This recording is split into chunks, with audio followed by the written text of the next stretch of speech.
Hi, I'm Vicki Roberts with Bloomberg Law, and I'm here in Phoenix at Littler Mendelson's Executive Employer Conference. With me is Will Weissman, who is a shareholder with Littler, and we're going to talk about the tax implications of the mobile workforce.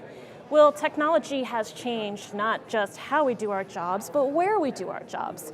Can you tell us a little bit about the tax implications for the mobile workforce? Sure, thanks Vicki. I think there's a couple of issues that employers need to keep in mind. First is when we have our employees moving around, what are the tax implications of those expenses? Are they commuting expenses? Are they travel expenses? And it makes a significant difference. Some expenses may be non-taxable, but some may be taxable as wages, and employers really need to know the rules that differ between them. Another important issue that we have is what happens when you have an employee that decides to work remotely from home in a place where the employer doesn't otherwise have an office. Has the employer then suddenly created a nexus with a state? Do they have withholding requirements, reporting requirements?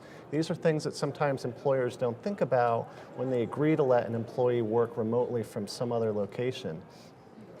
And then the third primary issue is income tax withholding. Income tax withholding can be very complicated when you have employees that move about the country because states are not only entitled to tax you where you live, but also where you work. Yep. Okay, so what are best practices with all these different issues to think about? What are best practices that employers with a mobile workforce should have at the top of their mind? Good question. With respect to travel expenses, you need a good policy in place.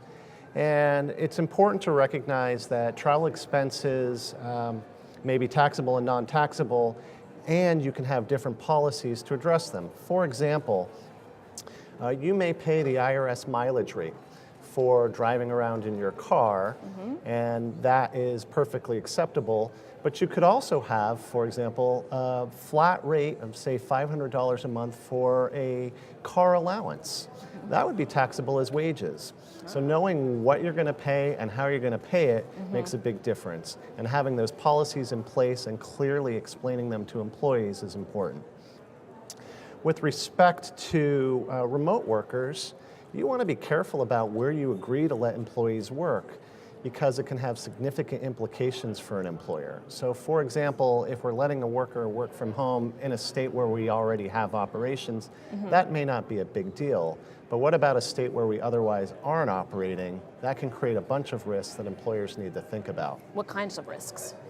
Well, it could, for example, require corporate income tax withholding, something, corporate income taxes, something that employers may not have thought about.